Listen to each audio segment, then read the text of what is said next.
Something has shifted around you, not gradually, not gently, but suddenly, like a switch flipped in a realm you cannot see. One moment life felt crowded with noise, opinions, expectations, and invisible pressures, pulling you in every direction. The next moment it went silent. You didn't plan it, you didn't intend it, you didn't even realize it was happening. All you did was make one quiet decision deep inside yourself. The decision to stop betraying who you truly are just to survive. The moment you chose integrity over approval, the moment you refused to shrink your truth to make others comfortable, the moment you stopped abandoning your own soul just to belong, heaven responded. Not with applause, not with explanation, but with separation. And now everything feels quiet, empty, lonely, not because you failed, not because you were rejected, but because you accidentally broke a divine rule that only the chosen ever break. The rule of spiritual dependency on external validation. Stay with me, because this loneliness is not punishment. It is protocol. When a soul reaches a certain frequency, old connections can no longer remain without distortion. People didn't leave because you changed for the worse. They left because you changed for real. Your energy stopped negotiating. Your presence stopped asking for permission. And that made alignment impossible for those who were only connected to a previous version of you. Heaven does this deliberately. Before elevation, there is isolation. Before assignment, there is silence. Before authority, there is removal. You are not being hidden because you are weak. You are being hidden because you are becoming dangerous to the old patterns that once controlled you. This quiet season is recalibration. Heaven is stripping distractions, draining false attachments, and removing emotional noise so your spirit can hear clearly again. That ache you feel at night is not emptiness, it is space being created. Space for discernment, space for clarity, space for power that cannot coexist with dependency. Many people never experience this phase because they choose comfort over truth. They stay surrounded but asleep. You chose truth, and truth always walks alone before it leads others. That is why conversations feel shallow now. That is why crowds feel draining. That is why you sense you no longer fit where you once blended in. You didn't lose people. You outgrew permissions. Heaven stepped in because if you had stayed accessible to everyone, you would have remained available to interference. Isolation is not abandonment. It is divine protection disguised as loneliness. This is the season where your spirit strengthens without witnesses, where your identity stabilizes without applause, and where your connection to the divine becomes unshakable because it is no longer filtered through people. If this message resonates with your spirit, comment, "I am chosen," like this video, and subscribe, because messages like this don't reach everyone, only those who are ready. Now let's dive deeper, because what comes next after isolation is not loss, it is assignment. Point 1, the vibrational anomaly, the frequency of the forerunner. Understand, chosen one, that your loneliness is not a punishment, not a failure, not evidence that something is wrong with you, but the direct consequence of a vibrational mismatch the universe can no longer tolerate, because you are no longer compatible with the frequency you once survived in. You are a high-voltage entity attempting to plug into a low-wattage world, and the divine, in its precision, pulled the plug not to reject you, but to protect you, to prevent you from blowing your own circuits by remaining in environments that can no longer hold your current power. Imagine a lighthouse standing at the edge of the sea. Its purpose is not to join the ships battling the waves, nor to blend into the sand beneath it, but to remain solitary, elevated, and immovable, casting light across chaos without being swallowed by it. You have been exhausting yourself trying to become a ship when God designed you to be the light. This is why you now feel foreign in rooms where you once felt comfortable, why laughter sounds hollow, and why conversations that once fed you now taste like ash in your mouth. Your spirit has outgrown the atmosphere, and when the atmosphere can no longer rise to meet you, separation becomes inevitable. You have entered the frequency of the forerunner, the one who arrives before the shift, the one whose presence disturbs stagnant air simply by existing. When a prophet enters a city, the energy changes, but the prophet is rarely celebrated inside the gates. More often, they are kept at the edges, watching, waiting, and preparing the way. Your isolation is not abandonment, it is insulation. It is the divine sealing you off so the polluted air of compromise, distraction, and unconscious living cannot contaminate the pure breath of the Spirit now moving within you. You are a vibrational anomaly, a living disruption in a system built on comfort and conformity, a glitch in the matrix of mediocrity that cannot be assimilated without collapsing the program. That is why the world subtly pushes you out, why invitations stop, and why connections dissolve without explanation. The divine has moved you into a soundproof chamber of solitude so you can finally hear the unfiltered frequency of your own soul, without the static of other people's expectations, projections, and limitations. In silence, your intuition sharpens. In isolation, your discernment matures. In loneliness, your dependence shifts from external validation to internal alignment. This is the phase where the old attachments die, not because they were evil, but because they were temporary scaffolding for a structure you have now outgrown. You are being recalibrated, rewired, and retuned to a higher bandwidth. And during recalibration, connections drop, signals fade, familiar voices disappear. This is not loss, it is refinement. You are learning how to stand without leaning, how to glow without an audience, and how to exist without apology. The loneliness you feel is not emptiness, but space. Sacred space being carved out for something that cannot arrive in a crowded room. You are not unseen, you are hidden. You are not rejected, you are reserved. You are not disconnected. You are being synchronized with a future frequency that has not yet gone public. Most people cannot meet you where you are because they have not yet become who they are meant to be. And that is why you feel alone, not because you are lacking connection, but because you are ahead of it. You are not lonely, you are simply tuned to a station the masses have not learned how to access yet. Point 2, the unseen preparation, the forging of the spiritual weapon. You are not in a waiting room, you are in a war room. And everything about your current season proves it. The divine does not isolate what it does not intend to use, and it never removes someone from the crowd unless that person is about to be reshaped into something dangerous to the forces aligned against destiny. Look carefully at the sword in the hands of a master warrior. It spends far more time alone in fire and on the anvil than it ever does in open battle. No one applauds the process, no one sees the heat, the pressure, or the repeated strikes. Yet without that solitude, the blade would shatter the first time it met resistance. Your loneliness is not punishment, it is the fire. Your isolation is not abandonment, it is the anvil. Every rejection that cut deep, every relationship that dissolved without explanation, every door that slammed shut when you were certain it should open.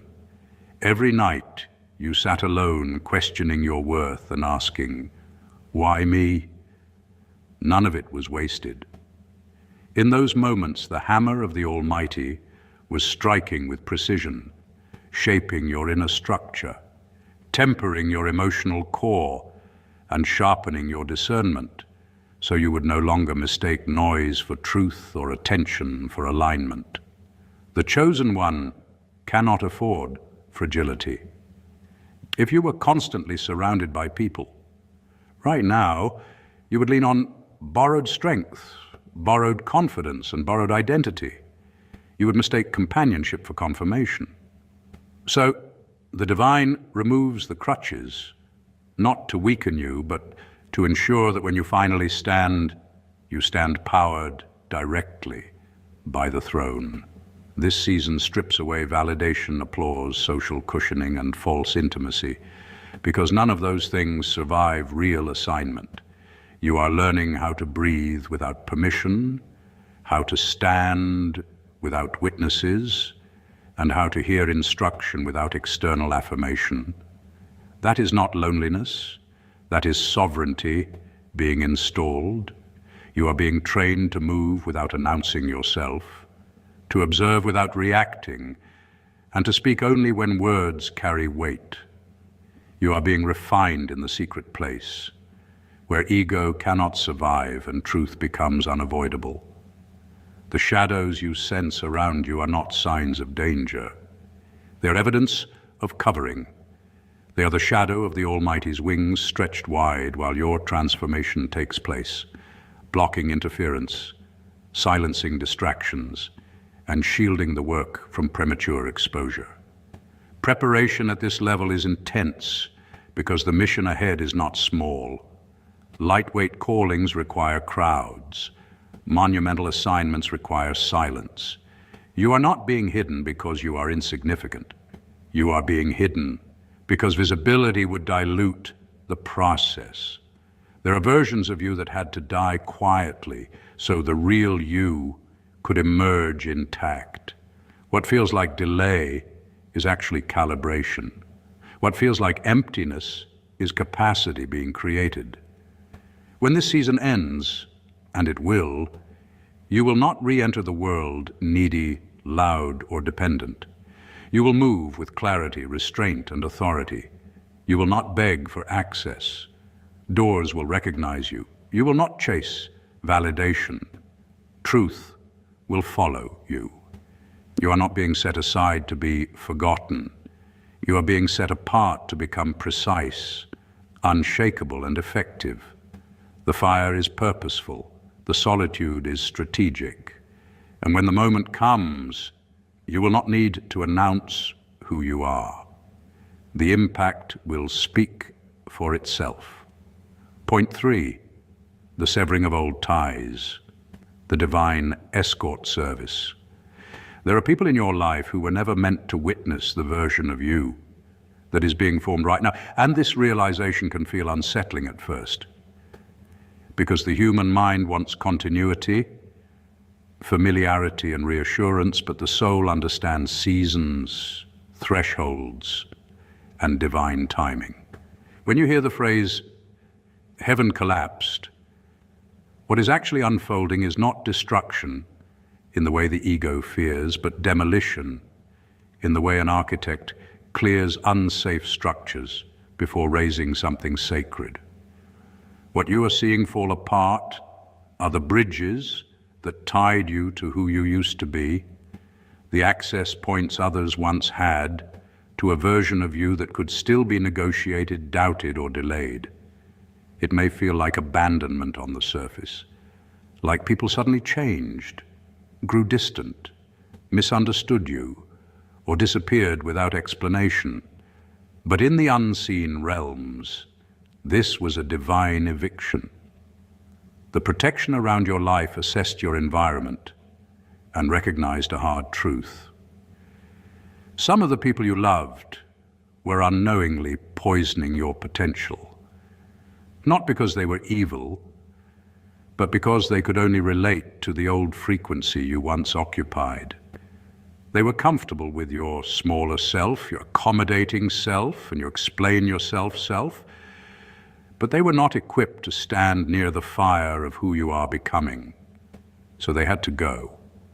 The divine allowed the misunderstandings, the awkward silence, the ghosting, and the falling out, not as punishment, but as preservation, because your destiny carries a weight their hands could not hold.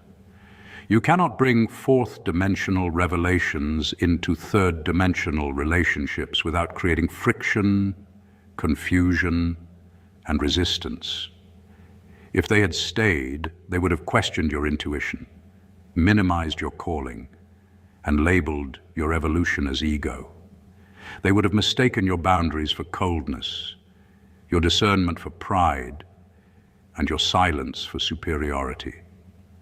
Slowly, subtly, they would have talked you out of your miracles, not out of malice, but out of fear, because your expansion would have confronted their comfort. The divine severed those ties accidentally on purpose, in ways that didn't require you to fight, explain, or defend yourself, to ensure that your energy would no longer be siphoned by spiritual parasites that feed on access, familiarity, and emotional entitlement.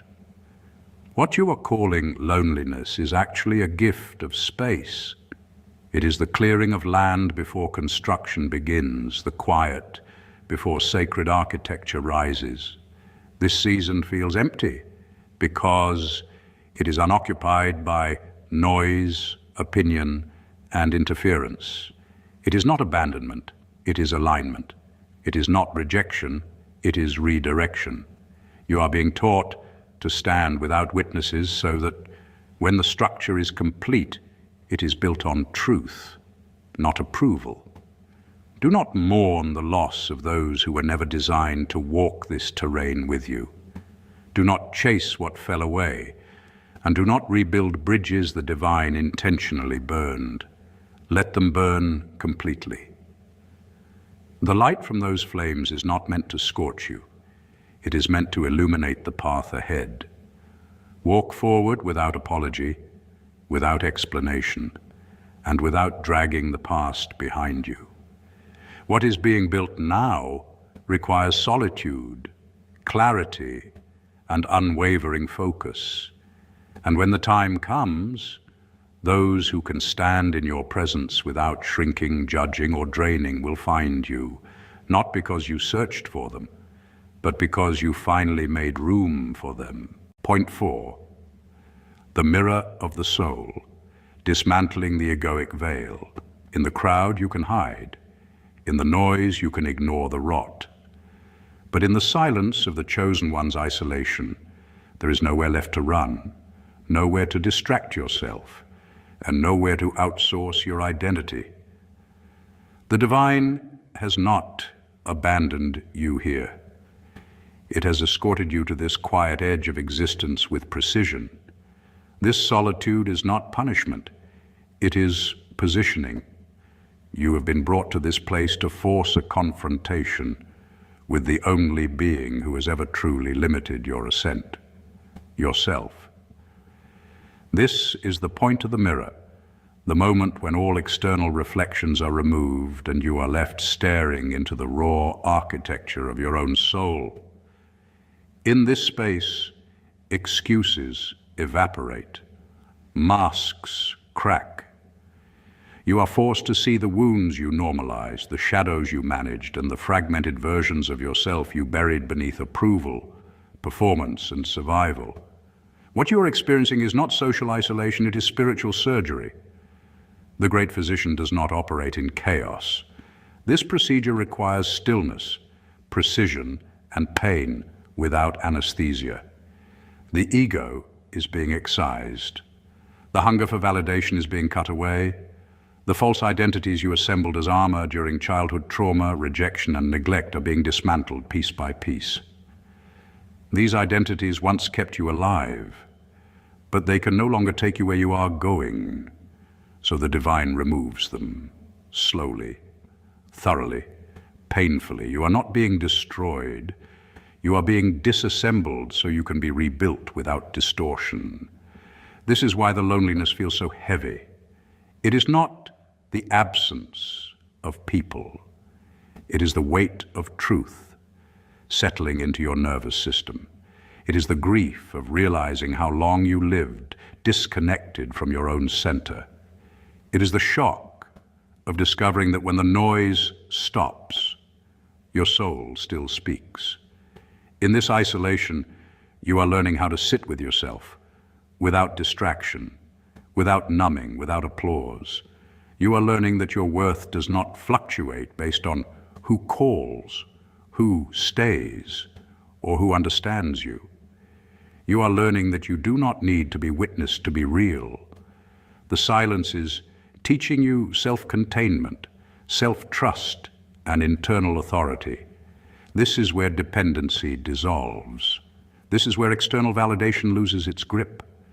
This is where you realize that the divine presence you searched for in people, systems, relationships, and buildings was never external to begin with. It lives in the quiet pulse of your own heart, in the breath you take when no one is watching, and in the still awareness behind your thoughts. In this phase, you stop begging the world to see you because you finally see yourself. And that changes everything.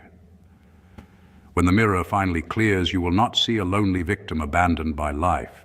You will see a sovereign spirit, integrated, grounded, and unmovable.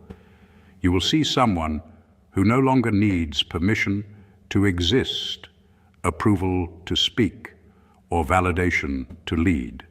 You will understand that this isolation was the final threshold before embodiment. You were stripped of companions so you could become your own anchor. You were emptied so you could be filled with truth. And when you re-enter the world, you will not seek belonging, you will carry it. You will not chase connection, you will command presence. You will not ask to be chosen, you will recognize that you always were. Point 5. The unveiling of divine truth, accessing the Akashic codes.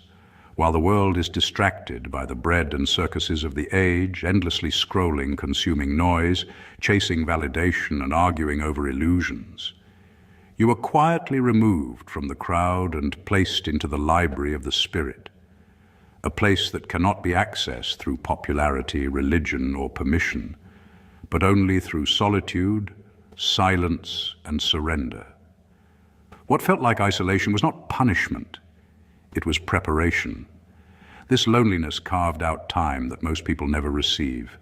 Time to observe without interference, to listen without distortion, and to meditate without being pulled back into the gravity of collective fear. In this space, your mind slowed enough to receive downloads the average consciousness is not equipped to process, truths that do not arrive as words, but as knowing, as recognition, as remembrance. You were entrusted with the keys of the kingdom, not because you asked for power, but because you were willing to sit in the stillness long enough to hear what power actually is. With no one to speak to, you began speaking to the wind, learning how movement carries messages. You spoke to the stars, noticing how order and timing govern everything. You spoke to the Creator, not through memorized prayers, but through honest presence. And in response, the heavens began to open, not above you, but within you. Patterns started revealing themselves in history, showing you how cycles repeat, how empires rise and fall, and how truth is always buried before it is rediscovered. Synchronicities began appearing in your daily life, subtle confirmations that you were aligned with something far larger than coincidence. You started to see through the surface narratives and recognize the hidden agendas operating in both the seen and unseen worlds, not from paranoia, but from clarity. This is the moment of accidental rule breaking, when you crossed thresholds you were never formally initiated into, when you accessed information meant to stay hidden behind tradition, hierarchy, and controlled interpretation. By being alone, you bypassed the gatekeepers, the systems that regulate access to truth, and the social norms that decide who's allowed to know and who must remain dependent. You did not rebel, you simply went straight to the source. And that is why it feels as though heaven collapsed. What actually collapsed was your old framework, the small, inherited image of God, reality, and yourself. The universe did not become chaotic, it became vast. The fear you felt was not danger, but expansion. Your previous understanding could not contain what you were shown, so it shattered under the weight of revelation. This is what happens when the mind encounters truth faster than identity can adjust. You are not losing faith, you are graduating from simplification. You are becoming a scribe of the Spirit, not one who invents wisdom, but one who remembers it, one who translates what has always existed into language this era can still hear. You are being shaped into a vessel, not to dominate, but to preserve, to reintroduce ancient understanding into a world that is starving while pretending to be full. This is why your path feels narrow, why companionship has been scarce, and why comfort has been delayed. Those who carry unfiltered truth are first refined in silence. What you are holding is not meant to inflate ego, but to anchor light where confusion now reigns. The world you see crumbling is not your enemy, it is your assignment. And the solitude that forged you was not abandonment, it was initiation. Point 6, the activation of your unique gift, the birthing room. A woman does not give birth in the middle of a crowded marketplace. She retreats to a quiet, private place to bring forth new life, because creation requires containment before it requires exposure. And in the same way, you have been pulled away not as punishment, but as preparation, not because you are forgotten, but because you are being trusted with something fragile and powerful at the same time, something that cannot survive constant noise, opinions, or premature touch.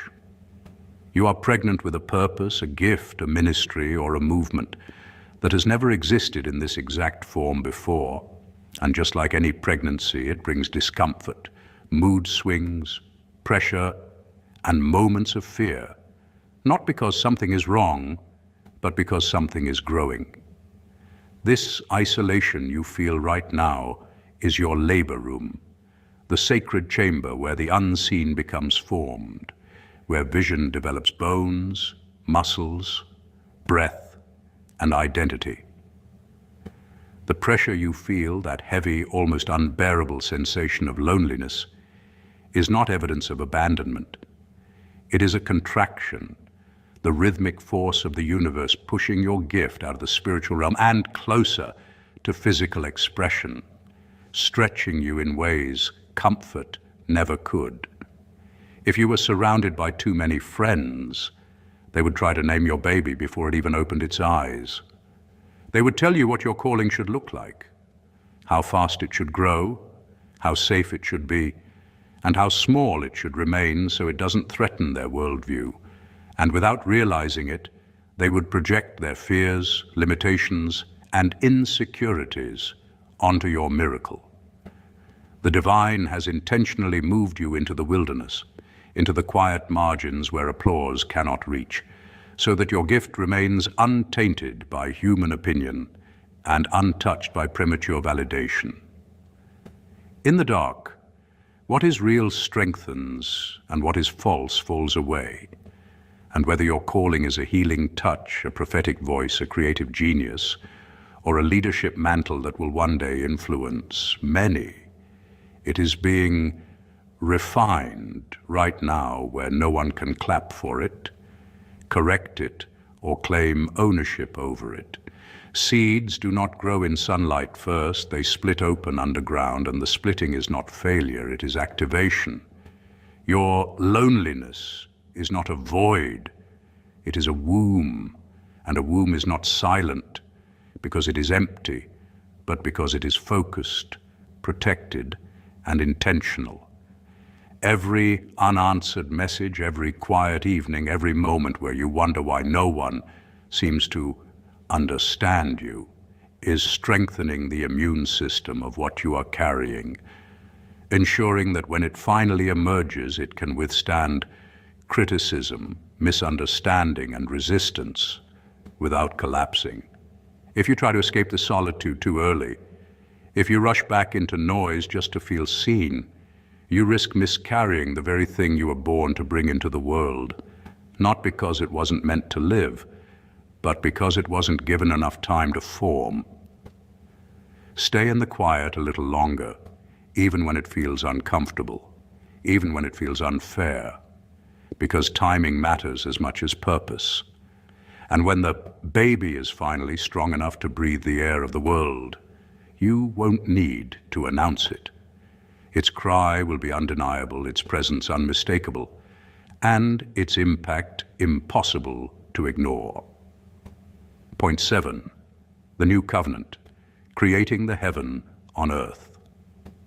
The collapse you experienced was not punishment, loss, or abandonment. It was the quiet, irreversible end of an old world order in your life, an order that no longer matched the frequency of who you were becoming. What felt like everything falling apart was, in truth, everything false falling away. You broke the so-called divine rules of the old age, rules that were never written by the divine itself, but inherited through fear, tradition, and limitation. Rules that whispered you had to suffer endlessly to be worthy, that holiness required pain, and that protection only existed inside groups, systems, or approval.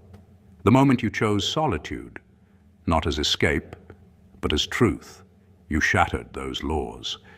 And when those laws broke, the heaven built upon them could no longer stand. What collapsed was not the divine's favor, but the illusion that someone else was responsible for carrying your destiny. In that moment, a new covenant was quietly formed, not spoken aloud, but sealed within your spirit. A covenant between your soul and the divine, where you are no longer merely guided. You are entrusted.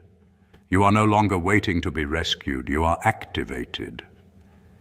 This is the moment you step into the role of co-creator, where faith is no longer passive belief, but conscious participation in reality itself.